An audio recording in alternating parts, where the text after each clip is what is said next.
اندر تیار ہو گیا مختصر گفتگو کریں گے انشاءاللہ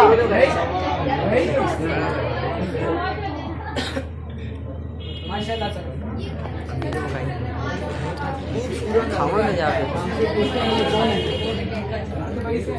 نحمده ونسلم على رسوله النبي الأمي الكريم وعلى آله وأصحابه أجمعين. أما بعد فأعوذ بالله من الشيطان الرجيم. بسم الله الرحمن الرحيم. وما أرسلناك إلا رحمة للعالمين. ما كان محمد أبا أحد من رجالكم ولكن رسول الله وخاتم النبيين. صدق الله العظيم وصدقنا رسوله النبي الكريم ونحن على ذلك من الشاهدين والشاكرين والحمد لله رب العالمين. آج کا دن سب سے پہلے میں تو آپ کے خروش کو سلام عقیدت پیش کرتا ہوں اور اس کے ساتھ خصوصاً بالخصوص ہمارے 9th کلاس کے طلبہ جنہوں نے آپ کی اس بزم کو اس محفل کو اس رونق کو سجایا انہیں بھی خراج عقیدت پیش کرتے ہیں. یقین جانے اور سب سے بڑھ کر اس محفل کی روح رواں جناب احد بٹ صاحب کو خراج عقیدت پیش کرتا ہوں کہ انہوں نے تمام تر انتظامات کلیکشن سے لے کر تمام سجاوٹ اور یہ ہم سب اس کے ہر ایک کام کے پیچھے کوئی نہ کوئی ہوتا ہے اور اس کے پیچھے سر احد کہا اللہ تعالیٰ اس عمل کا اجر ثواب نصیب فرمائے. خصوصاً بالخصوص کیمرے کی آنکھ سے دیکھنے والے سر کاشف صاحب کا بھی میں بہت شکر گزار ہوں جنہوں نے ہمیں یہ موقع دیا کہ ہم سرکار دو عالم سرور دو عالم سرکار الانبیاء محبوب خدا حضرت محمد مصطفیٰ صلی اللہ علیہ وسلم کے ذات اقدس کے کلمات کے لیے یہاں اکٹھے ہوئے ہیں اور میں اللہ تعالیٰ سے درخواست کروں گا گزارش التماس ہوگی یا اللہ جیسے ہم یہاں اکٹھے ہیں کل کو قیامت سے بھی اکٹھا فرما آمین. جس نسبت سے ہم یہاں اکٹھے ہیں آج بروز قیامت یا اللہ ہمیں یہی نسبت عطا فرما آمین. اب اپنی گفتگو کا آغاز میں شعر سے کروں گا بلکہ چند آشعار ہیں ان سے کروں گا کہ حضور آئے. اور ایک بات عزیز طلبہ میجورٹی میرے اسٹوڈنٹس ہی بیٹھے ہیں یہاں پر جو ٹیچرز کی کیٹیگری میں بھی موجود ہیں اور اسٹوڈنٹ کی کیٹیگری میں موجود ہیں تو آپ کو میرا پڑھانے کا انداز بھی معلوم ہوگا اور یہ میں آپ کو بتا بھی چکا ہوں بارہا کہ جب نبی مکرم سرور عالم سرتاج الانبیاء محبوب خدا خیر البراء البدر الفجا شمس الضحیٰ کی بات ہو پھر نبی کی بات ہو پھر آپ کی جو آپس کی گفتگو چہل گوئی ہے یہ کسی کام کی نہیں رہ جاتی کیونکہ کائنات زمین آسمان چاند ستارے سورج کے کشاش چرند پرند نباتات دیواتات جمادات حشرات الارض ذرہ ذرہ نبی مکرم کے طفیل ہمیں ملا ہے اور یہ جان اور یہ زندگی عظمتیں یہ شان یہ رونق ہے یہ برکتیں یہ نبی کی وجہ سے ہی ہمیں ملی ہیں. شاعر کہتا ہے حضور آئے تو سر آفرین شفا گئی دنیا حضور آئے تو سر آفرین شفا گئی دنیا اندھیروں سے نکل کر روشنی میں آ گئی دنیا مجھے چہروں کا ظلم اترا مجھے چہروں کا ظلم اترا تجھے چہروں پر نور آیا حضور آئے تو انسان کو جینے کا حضور آیا. حضور مکرم سرور دو عالم سرتاج الانبیاء اس وقت جب تشریف لے کر آئے وہ مدینہ مکہ کی جو وادیاں تھی ویران تھی اور مدینہ کی جو وادیاں تھی ویران تھی یہ دونوں وادیاں ویران تھی دونوں کے اندر کوئی روشنی نہیں تھی اور مکہ کے میدانوں میں مکہ کے صحراؤں میں مکہ کے اندر تمام تر لوگوں کے حقوق طلب کیے جاتے تھے اور انتہائی بدقسمتی ہوتی تھی، بدقسمت ہوتی تھی وہ عورت جس گھر کے اندر بیٹی پیدا ہوتی. مجھے اس پر ایک زبردست قسم کا اور بہت ہی درد دینے والا، بہت ہی تکلیف دینے والا ایک واقعہ یاد آیا. ایک شخص رسول مکرم سرور دو عالم سرتاج الانبیاء کے دربار میں حاضر ہوتا ہے اور کہتا ہے یا رسول اللہ صلی اللہ علیہ وسلم، یا رسول اللہ صلی اللہ علیہ وسلم، مجھ سے ایک گناہ ہو گیا ہے، کیا میری معافی ہو جائے گی؟ میرے آقا علیہ السلام کہتے ہیں کیا گناہ کر لیا ہے؟ میں تو رحمت للعالمین ہوں، جہانوں کے لیے رحمت بنا کر بھیج دیا گیا ہوں، انسانوں کے لیے، جانوروں کے لیے، تمام مخلوقات کے لیے رحمت بنا کر بھیج دیا گیا ہوں. بتائیے آپ سے کیا گناہ ہو گیا؟ وہ کہتا ہے کہ عرب کا معاشرہ آپ کو معلوم ہے، ہمارے معاشرے کے اندر بیٹیوں کی قدر نہیں کی جاتی، بیٹیوں کو زندہ درگور کر دیا جاتا ہے، دفن کر دیا جاتا ہے. تو میرے ہاں بھی ایسا ہوا، ایک بیٹی معصوم سی پیدا ہوئی اور جب اس کی عمر 3 سال ہو گئی میں نے عرب کے لوگوں سے اسے چھپائے رکھا، لوگوں کو نہیں بتایا، لیکن جانے انجانے میں بات نکلتی ابو جہل کے کانوں تک پہنچ گئی اور ابو جہل کو پتہ لگ گیا کہ اس شخص کے اندر، سعد انصاری کے گھر کے اندر ایک بیٹی ہے. اور اس نے مجھے برگلایا اور اس نے مجھے کہا کہ تجھے شرم نہیں آتی، تجھے حیا نہیں آتی، تو ہماری ناک کٹوائے گا کہ تو بیٹی کو پال رہا ہے. تو میری غیرت جاگی. اس نے مجھے ساتھ میں دھمکی بھی دی اور یہ بھی کہا کل اگر تیرے گھر میں تیری بیٹی ہوئی تو میں اس تیری بیٹی کو تجھ سے لے کر قتل کر دوں گا، اسے زندہ درگور کر دوں گا. تو میرے اندر عجیب سی ایک غیرت جاگی اور میں گھر میں آیا اور گھر آ کر میں نے اپنی بیوی سے کہا کہ اس کو تیار کرو. ماموں کے گھر لے کے جانے کے ارادے سے میں اسے گھر سے نکلا اور نکلتے ہوئے چھپ کر میں نے کہیں بھی پکڑ لی ساتھ اور راستے پر روانہ ہوا. راستے پر جاتے ہوئے مجھے میری بیٹی معصوم بیٹی نے کہا ابا جی ماموں جی کا گھر یہاں نہیں ہے، آپ دوسری طرف جا رہے ہیں. لیکن میں نے اسے ڈانٹ دیا اور ڈانٹ کر اس نے کہا تو خاموش ہو جا.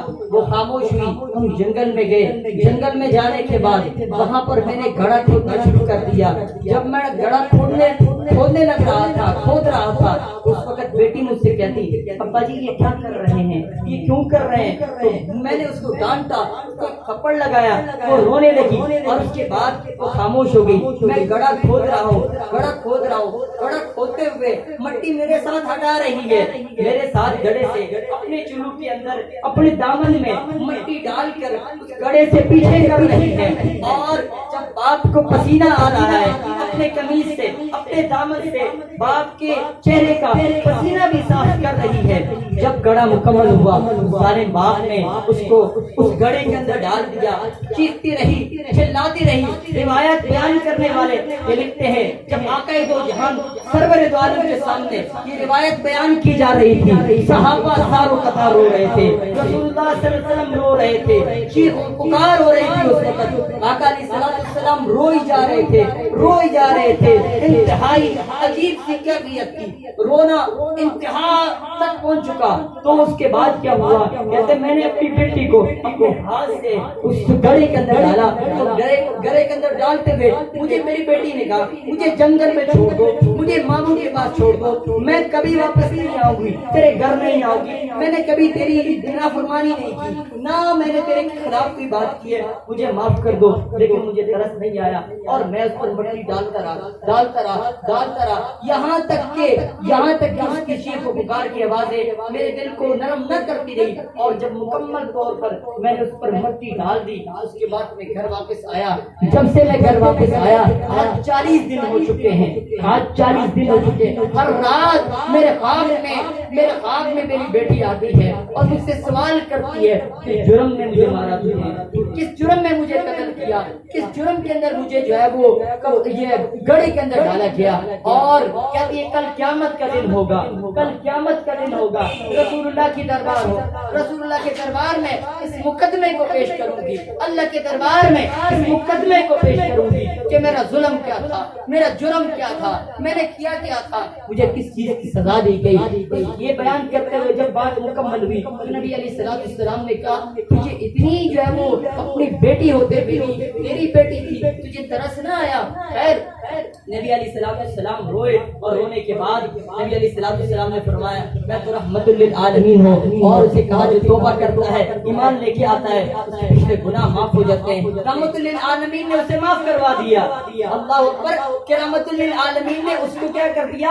معاف کروا دیا۔ اور یہ صرف انسانوں کی بات نہیں ہے، میرے آقا علیہ السلام کے دربار میں ایک اور شخص آتا ہے، بلکہ شخص چھوڑو، آقا علیہ صلی اللہ علیہ وسلم کے دربار میں ایک اونٹ آتا ہے اور کہتا ہے کہ یا رسول اللہ، کچھ گفتگو کرتا ہے، صحابہ کو سمجھ نہیں آتی، صحابہ کہتے ہیں یا رسول اللہ یہ اونٹ کیا کہہ رہا ہے، یہ اونٹ کیا کہہ رہا ہے؟ تو نبی علیہ السلام صحابہ سے کہتے ہیں یہ اپنے مالک کی شکایت کر رہا ہے کہ اس کا جو مالک ہے وہ اسے کھلاتا کم ہے، کام اس سے زیادہ دیتا ہے۔ میرے آقا علیہ السلام نے اس اونٹ کے مالک کو بلایا اور کہا کہ جتنا تو اس سے کام لیتا ہے اتنے اس کو پلایا کر، اس کو پلایا کر۔ نبی کی عشق کی، نبی کی محبت کی داستانیں دیکھو۔ آقا علیہ السلام مدینہ منورہ کے اندر اسٹیج نہیں تھا اور نبی علیہ السلام کے لیے ممبر نہیں تھا، آقا علیہ السلام ایک کا کٹا ہوا تنا تھا، اس کے ساتھ کیک لگا کر جو ہے وہ درس کیا کرتے تھے، قرآن پڑھایا کرتے تھے، حدیث بتایا کرتے تھے۔ تو کیا ہوا؟ صحابہ نے آقا علیہ السلام کے لیے ایک ممبر بنایا، آقا علیہ السلام ممبر پر بیٹھ گئے۔ جیسے آقا علیہ السلام ممبر پر بیٹھے تو وہ تنا زاروں قطار رونے لگا، چیخنے لگا، چلانے لگا۔ مدینے والوں نے اس تنے کی پکار کو، اس درد کو، اس چیخ کو سنا۔ آقا علیہ السلام نیچے آئے اور اس تنے کو گلے لگا دیا اور کہا کہ تو جنت میں میرا ہوگا، ساتھ ہوگا۔ تو میرے آقا علیہ السلام کی پہچان عظمت، شان، مقام، رتبے بہت بلند و بالا ہے، اعلیٰ اور ارفع ہے۔ میرے آقا علیہ السلام کے ساتھ جڑنے والے بھی سب سے اعلیٰ ہے۔ اس پر ایک شاعر بڑے خوب کہتا ہے کہ سب سے پہلے مشیت کے انوار سے نقش روح محمد بنایا گیا، سب سے پہلے مشیت کے انوار سے نقش روح محمد بنایا گیا۔ کائنات میں ہر ایک چیز بنانے سے پہلے اللہ رب العزت نے میرے آقا علیہ السلام کی روح کو بنایا، سب سے پہلے مشیت کے انوار سے نقش روح محمد کو بنایا گیا، پھر اسی نقش سے مانگ کر روشنی بس میں دونوں مقام کو سجایا گیا۔ وہ محمد بھی، احمد بھی، حامد بھی، محمود بھی، اس کے مطلب کشائد بھی، مشہود بھی، وہ علم حکمت میں لامحدود بھی، بظاہر امیوں میں اٹھایا گیا۔ حشر قدر مجھے کون ہے قاسم، حشر قدر مجھے کون ہے قاسم، میرا آقا ہے وہ، میرا مولا ہے وہ، جس کے دامن میں جنت سجائی گی، جس کے ہاتھ سے کوثر لٹایا گیا۔ عزیز محترم، یہ جو پہلا شعر تھا کہ سب سے پہلے مشیت انوار سے نقش روح محمد بنایا گیا، یہ میں ان کو ذرا تھوڑا سا، یہ چونکہ میتھمیٹکس کے ٹیچر ہے ان سے ذرا میں ڈسکس کرنا چاہوں گا۔ جب سر آپ نے سرکل ڈرا کرنا جس میں آپ استعمال کرتے ہیں پرکار کا، تو سب سے پہلے کیا کرتے ہیں آپ؟ پوائنٹ سلیکٹ، سب سے پہلے کیا کرتے ہیں؟ پوائنٹ سیٹ کرتے ہیں، ڈیسٹینیشن سلیکٹ کرتے ہیں، اور اس کے بعد پھر آپ کیا کرتے ہیں؟ سرکٹ کو ڈرا کرتے ہیں۔ بات سمجھ آ رہی ہے؟ سب سے پہلے آپ کیا کریں گے؟ پوائنٹ کو سلیکٹ کریں گے، ڈیسٹینیشن سلیکٹ کریں گے، اپنی لوکیشن سلیکٹ کریں گے، اور اس کے بعد سرکٹ ڈرا کریں گے۔ ڈرا ہوتا ہوا سرکٹ نظر آئے گا لیکن وہ پوائنٹ نظر نہیں آئے گا۔ جیسے ہی آپ پرکار ہٹائیں گے، جیسے ہی آپ پرکار ہٹائیں گے تو پھر آپ کو پوائنٹ سے بعد میں نظر آئے گا۔ وہ نظر تو سب سے بعد میں آ رہا ہے لیکن بنا سب سے پہلے ہے۔ تو یہ تکبیر، اللہ اکبر، نعرہ رسالت، یا رسول اللہ، نعرہ حیدری، یا علی، نعرہ غوثیہ، یا غوثیہ۔ ماشاءاللہ بڑا جذبے سے میں سن رہا ہوں، لگاتے ہیں نعرہ حیدری تک جاتے ہیں لیکن نعرہ فاروقی نہیں ہے، نعرہ صدیقی نہیں ہے۔ ہم تو سب کو ماننے والے ہیں، سب ہمارے ہیں۔ نعرہ تکبیر، اللہ اکبر، شان رسالت، یا رسول اللہ، شان صدیق اکبر، یا رسول اللہ، زندہ باد، شان صدیق اکبر، زندہ باد، شان فاروق اعظم، زندہ باد، شان عثمان غنی، زندہ باد، شان علی المرتضی، زندہ باد، شان صحابہ، زندہ باد، شان اہل بیت، زندہ باد، شان اولیاء کرام، زندہ باد۔ کہہ تو حق جاریت کا بھی نعرہ لگائیں۔ میں سن رہا تھا، نیچے بیٹھا ہوا تھا کہ علی بھی ہمارے ہیں، حسن بھی ہمارے ہیں، حسین بھی ہمارے ہیں، ابو بکر بھی ہمارے ہیں، عمر بھی ہمارے ہیں، عثمان بھی ہمارے ہیں۔ نعرہ لگانا تو سب کے لگائیں، سب کے نعرے لگنے چاہیے. میں اس سے منع ہرگز نہیں کر رہا کہ نعرے حیدری نہ لگائیں ضرور لگائیں, بلکہ میں آپ کو چھوٹا سا لطیفہ بھی سنا دوں. عزیز طلباء ہی سارے بیٹھے ہوئے ہیں, وجود ایک دو کے ہمارا اسکول میں ٹرپ جاتا ہے تو بچے مذاق میں بہت سارے نعرے لگاتے ہیں. تو ایک نعرہ جب وہ لگاتے ہیں نعرہ حیدری, تو جواب میں آپ کو پتہ ہے وہ کیا لگاتے ہیں. تو اس سے ہم کوئی اختلاف نہیں کرتے, لیکن نعرے صدیقی کو کیوں چھوڑ دیا جاتا ہے؟ کیونکہ سیدنا صدیق اللہ اکبر, چلیں بات ان کی کر دیں. سیدنا صدیق اکبر کے مصطفیٰ کو حق نے جگر دیا, مصطفیٰ کو حق نے جگر دیا, باہر قوم بے کر سبھی نے مانی دیا, کسی نے سلس دیا کسی نے نصف دیا. نعرہ حیدری نہیں یہ نہ لگا, کسی نے نصف دیا کسی نے سلس دیا, مگر عائشہ کے باپ نے دیا تو اس قدر دیا. خدا اور اس کے رسول کے علاوہ جو کچھ تھا لا کر دیا. میں عشق رسالت کی بات کر رہا تھا, اچانک میری کیفیت عجیب کیفیت میں پہنچ چکا تھا. میں آپ سے ذکر کروں گا, ہمارے استاد محترم علامہ علی شیر حیدری شہید رحمہ اللہ کہا کرتے تھے, بڑا زبردست قسم کا جملہ مجھے آج تک یاد ہے, کبھی نہیں بولتا. وہ کہا کرتے تھے کہ جس دل میں عشق رسالت نہ ہو وہ مردہ ہے, جس دل میں عشق رسالت نہ ہو مردہ ہے. کیونکہ اگرچہ وہ چلتا بھی ہو, اگرچہ وہ پھرتا بھی ہو, اگرچہ وہ سانس لیتا بھی ہو, کیا ہے ہوتا ہے. ایسے بولنے والوں کو اللہ نے بہرا کہا, ایسے سننے والوں کو اللہ نے گونگا کہا, ایسے بولنے والوں کو اللہ نے گونگا کہا ہے, اور ایسے سننے والوں کو اللہ نے بہرا کہا ہے. تو کیوں ایسے سننے والوں کو ہم نہ کہیں؟ تو جس دل میں عشق رسالت نہ ہو وہ کسی کام کا نہیں ہے. اور اس کے عشق رسالت کی سب سے بڑی قربانی دینے والے, اور عشق رسالت کو سب سے پہلے قبول کرنے والے, اور عشق رسالت کو اپنے کندھوں پر اٹھانے والے سیدنا ابوبکر صدیق ہیں. آخری بات کرتے ہوئے آپ لوگوں سے اجازت چاہوں گا کہ واقع ہجرت آپ لوگوں نے پڑھا, سب نے پڑھا, واقع ہجرت پڑھا. آپ نے معراج کا واقعہ بھی سنا ہوگا, بار سنا ہوگا, لیکن اس میں جو فائنڈنگز ہیں, جو ریزلٹس میں نکالتا ہوں, وہ ذرا اس سے ذرا بات کر لیتے ہیں. ایک سفر جو آقا علیہ السلام اپنے گھر سے آسمانوں کا کرتے ہیں, اس میں رفیق سفر حضرت جبریل امین ہوتے ہیں, تمام کے سردار. اور ایک سفر سیدنا صدیق اکبر کے ہمراہ آقا دو جہان سرور دو عالم مکہ سے مدینہ کر دیا. ان دو سفروں کا اسفار کا آپس میں بڑا گہرا تعلق ہے. اللہ اکبر کہا جاتا ہے جب آقا علیہ السلام سدرۃ المنتہا پر جانے کے لیے اللہ رب العزت نے بھیجا, جاؤ جبریل سے کہو میرے محبوب کو میرے پاس لے آؤ, میرے محبوب کو میرے پاس لے آئے. جبریل امین آئے اور آقا دو جہان سرور عالم سے کہا کہ چلو اللہ رب العزت بلا رہے ہیں. آقا علیہ السلام چلنے کے لیے روانہ ہوئے تو سواری کی ضرورت پڑی, سواری کی ضرورت پڑی. پھر آقا علیہ السلام کو جب سواری کی ضرورت پڑی, حضرت جبریل امین بڑی اہم بات کریں آپ ماشاءاللہ سینئر کلاس میں پڑھا رہے ہیں. سواری کی جب ضرورت پڑی حضرت جبرائیل براق لینے چلے گئے, حضرت جبرائیل براق لینے چلے گئے. اور جب سیدنا ابوبکر صدیق کے ساتھ آقا علیہ السلام مدینہ کی طرف جا رہے تھے, سواری کی ضرورت پڑی, سواری نہیں گئے, خود سواری بن گئے. کو اپنے کندھوں پر بٹھا دیا اور لے کر چلے. اور وہ کیا منظر تھا, اللہ اکبر اللہ اکبر. السلام علیکم. جی اللہ ضرور انشاءاللہ ابھی دعا کر رہا ہے, بلکہ ابھی دعا کر رہے ہیں, والدہ کے لیے دعا کریں. تمام طلبہ دعا کریں کہ والدہ کو اللہ سے حد کاملہ عاجلہ مستمرہ نصیب آمین. یہ مبارک مجلس ہم نے منعقد کی, اور مجلس سے پہلے ہم نے قرآن خوانی کی, اس کا بھی ثواب جس طرح دیگر اللہ کی ولیوں کو ہم نے بخشنا تھا پیش کریں گے. ان کی والدہ اس نتیجے میں بھی ان کی والدہ کو صحت کاملہ عاجلہ مستمرہ نصیب آمین بیماری ایک نعمت ہے اور صحت بھی ایک نعمت ہے. بیماری والی نعمت کو صحت والی نعمت میں تبدیل کرو. آمین آقا علیہ الصلوۃ والسلام کی سب سے قبول و منظور. آمین.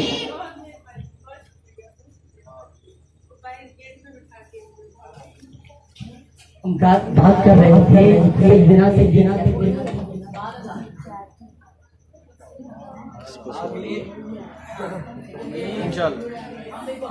بات ہم کر رہے تھے سیدنا اکبر رضی اللہ تعالی عنہ کی عشق کی محبت کی پیار کی الفت کی چاہت کی اعلیٰ اور الفا مثال ہے. ان جیسی مثال کائنات کی بڑے عشق و محبت کی داستانیں ہم نے پڑھی ہیں, بڑی پڑھی ہیں, لیکن جو اور جو محبت, جو پیار, جو الفت, جو چاہت, جو تڑپ, جو لگن سیدنا صدیق کی محبت میں کسی نے اکالی صلاح السلام نے پوچھا کہ تجھے کیا پسند ہے؟ تو کہنے لگے یا رسول اللہ مجھے یہ پسند ہے کہ تیرا چہرہ اور میں دیکھتا. اللہ اکبر. اور اللہ رب العزت نے اس خواہش کی تعبیر بھی کر دی. اور وہ کیا منظر تھا, کیا منظر تھا جب آقا دو جہان سرور دو عالم صلی اللہ علیہ وسلم اللہ اکبر ہجرت کے وقت ہمارے سونے کے لمبا قصہ ہے, راستے میں بڑا کچھ ہوا, بڑی باتیں ہیں, لیکن آپ لوگوں کو انتظار لنگر شریف کا ہے. اللہ ساتھ میں لنگر شریف کا بھی یاد تیار ہو گیا, بس آپ کو ملنے والے اللہ اکبر. توجہ, بڑی اہم بات. حضرت سیدنا صدیق اکبر پہلے اندر جاتے ہیں, غار کی صفائی کرتے ہیں, اپنے امامہ شریف کو پھاڑ کر جہاں جضرورت پڑتی ہے جو سراغ ہوتے ہیں وہاں پر لگا دیتے ہیں. پھر ایک سوراخ باقی رہ جاتا ہے, اس سوراخ میں اپنے پاؤں کو رکھتے ہیں اور آقا دو جہان کو آواز لگاتے ہیں کہ کائنات کے سردار سرور دو عالم آئیے, تشریف لائیے. آقا علیہ السلام تشریف لے کر آتے ہیں اور آقا علیہ السلام اللہ اکبر. آقا علیہ السلام کی سواری کون تھے؟ بولے جا کر مردوں سے مخاطب نہیں ہو, زندوں سے مخاطب ہو. آقا علیہ السلام کی سواری کون تھے؟ اس کا مطلب زیادہ تھکاوٹ کن کو ہوئی تھی, لیکن حضرت ابوبکر کی تھکاوٹ دور ہو گئی. اللہ اکبر. حضرت ابوبکر صدیق رضی اللہ تعالیٰ فرماتے ہیں میرے آقا آپ آرام سے رہائیے, اور میرے آقا علیہ السلام بیٹا ادھر آقا علیہ السلام آرام فرمانے کے لیے اپنے چہرے مبارک کو, اپنے رخ انور کو, چودھویں رات کی چاند سے زیادہ چمکنے والے کو بات ضمن یاد آئی. ایک مرتبہ صحابی نے کہا کہ چودھویں رات کا چاند آسمان پر نظر آ رہا تھا اور میرے آقا علیہ السلام مدینہ طیبہ مسجد نبوی میں تشریف فرما تھے. ہم ایک نظر آسمان کے چاند پر دوڑاتے, دوسری نظر ہم زمین کے چاند پر دوڑاتے, بلکہ میں یوں کہوں گا دوسری نظر ہم کائنات کے چاند پر دوڑاتے, دوسری نظر ہم سرور دو عالم پر دوڑاتے, دوسری نظر دو عالم کے جہانوں کے چاند پر دوڑاتے. خدا کی قسم آسمان والا چاند میرے محبوب سے, میرے زمین والے چاند سے کم روشن تھا, اور یہ زمین والا چاند آسمان والے چاند سے زیادہ روشن تھا. میرے آقا علیہ السلام کا چاند اللہ اکبر. سیدنا کیا عشق و محبت کو سمجھنے والے اور پیار اور حقیقتاً عشق حقیقت کو سمجھنے والے یہ امیجنیشن کے اندر تصور میں بھی اگر جائیں گے تو ڈوب جائیں گے. کیا عالم تھا جب سیدنا صدیق اکبر رضی اللہ تعالیٰ عنہ روز مبارک کی حضرت محمد مصطفیٰ احمد مصطفیٰ سید الکونین تاجدار مدینہ رحمت للعالمین راحت العاشقین امام النبیین امام المرسلین تشریف فرما ہے، اور حضرت ابوبکر صدیق کی خواہش کیا تھی ابھی میں نے بتایا۔ نبی علیہ السلام نے پوچھا ابوبکر تو کیا چاہتا ہے؟ جا کر بولے کیا خواہش تھی؟ کیا خواہش تھی؟ کیا خواہش تھی؟ کہ میرا میرے آقا کا ہو، آنکھیں میری اور دیکھتی رہے۔ تو یہ خواہش اللہ رب العزت نے پوری کر دی۔ اللہ اکبر، میرے آقا علیہ السلام، اللہ اکبر، کیا منظر ہوگا۔ میں جب اس منظر کو سوچتا ہوں تو مجھے حضرت سیدنا صدیق اکبر پر بے پناہ رشک آتا ہے، لیکن سیدنا صدیق اکبر کا تو مقابلہ کوئی نہ سکا، اس مقام اور رتبے کو نہ کوئی پہنچ سکا ہے نہ پہنچ سکتا ہے۔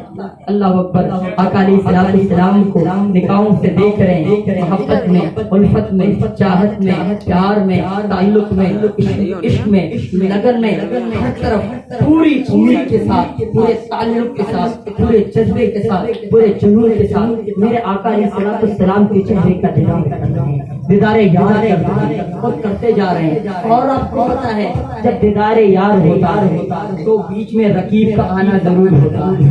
جب عشق و محبت کی باتیں ہوتی ہیں تو رقیب کا بیچ میں آنا ضرور ہوتا ہے۔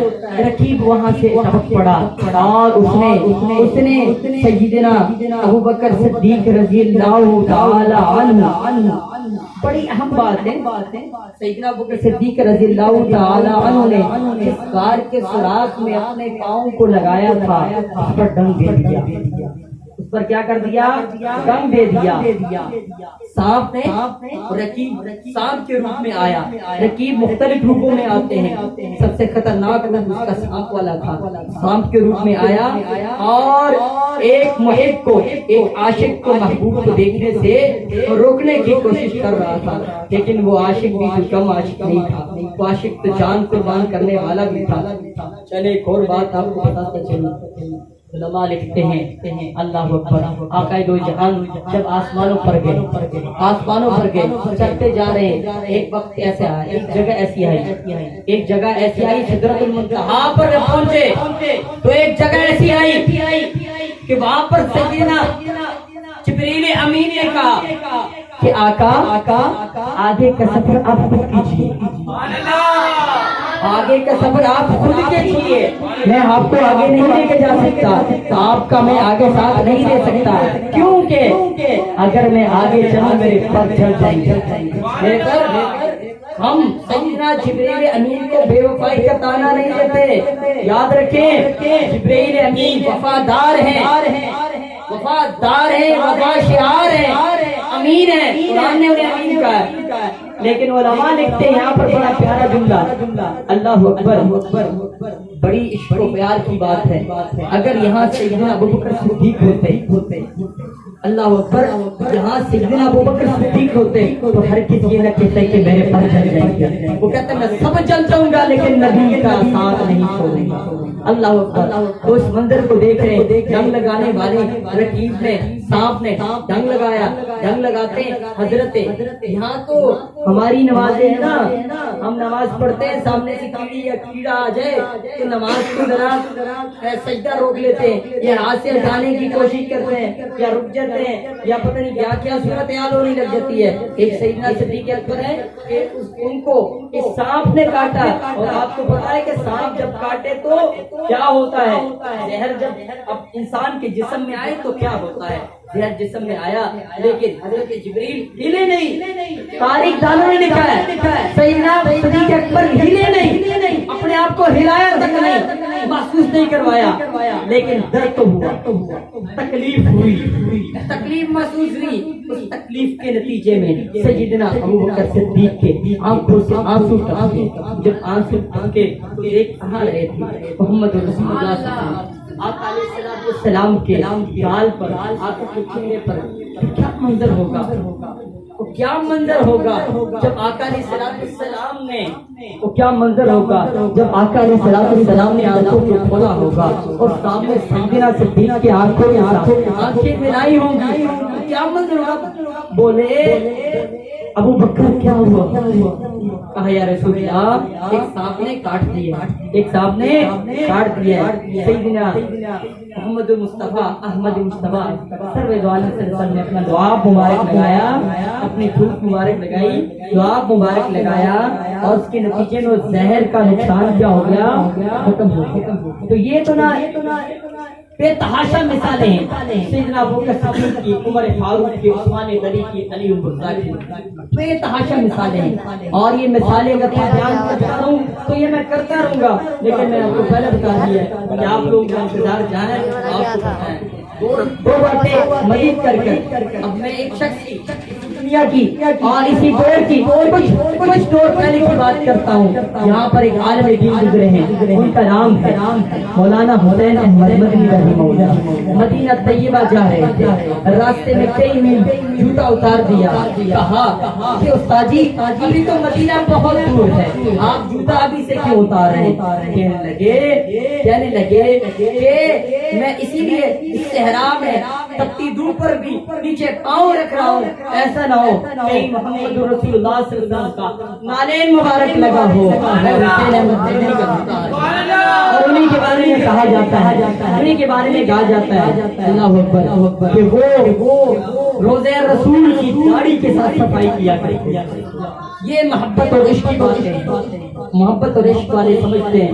ان کے ایک شعر پر اپنی گفتگو کا اختتام کرنا چاہوں گا کہ وہ کہتے ہیں تجھ میں حور و قصور رہتے ہیں، تجھ میں حور و قصور رہتے ہیں، جنت کو خطاب کرتے کہتے ہیں تجھ میں حور و قصور رہتے ہیں، میں نے مانا ضرور رہتے ہیں، تجھ میں حور و قصور رہتے ہیں، میں نے مانا ضرور رہتے ہیں، میرے دل کا طواف کرے جنت، میرے دل میں نور رہتے ہیں۔ سبحان اللہ، اللہ اکبر۔ آخر میں ایک بات آخری کہ بیٹا اگر ہم کامیابی چاہتے ہیں تو نبی کی باتیں تو ہم کرتے رہیں گے، ثواب ملتا ہے، لیکن کامیابی باتوں سے نہیں ملتی عمل سے۔ اللہ تعالیٰ قرآن مجید میں کہتے ہیں قل ان کنتم تحبون اللہ، تم اللہ سے محبت کرتے ہو، قل ان کنتم تحبون اللہ فاتبعونی، آؤ میری اتباع کرو، یحببکم اللہ، اللہ بھی تم سے محبت کرے گا۔ تو نبی کی اتباع بھی کیا ہے؟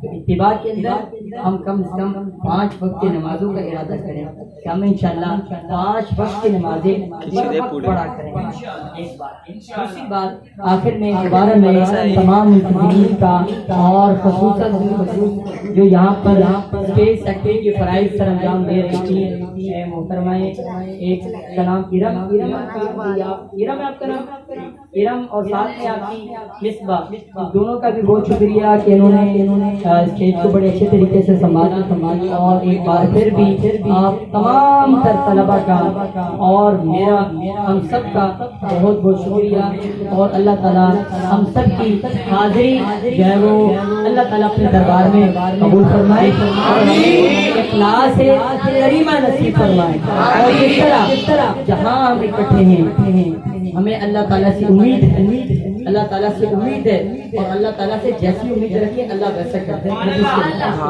کل قیامت والے دن وہاں بھی ہمیں ایک ایسا ہی اکٹھا فرمائے۔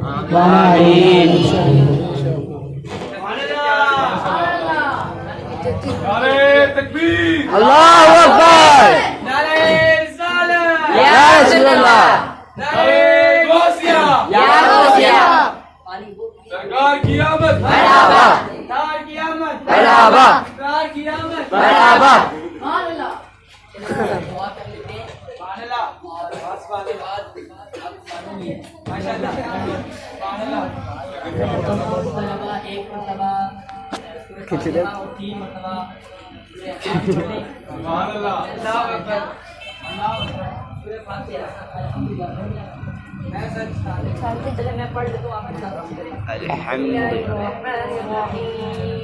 الحمد لله رب العالمين الرحمن الرحيم مالك يوم الدين إياك نعبد وإياك نستعين اهدنا الصراط المستقيم صراط الذين أنعمت عليهم غير المغضوب عليهم ولا الضالين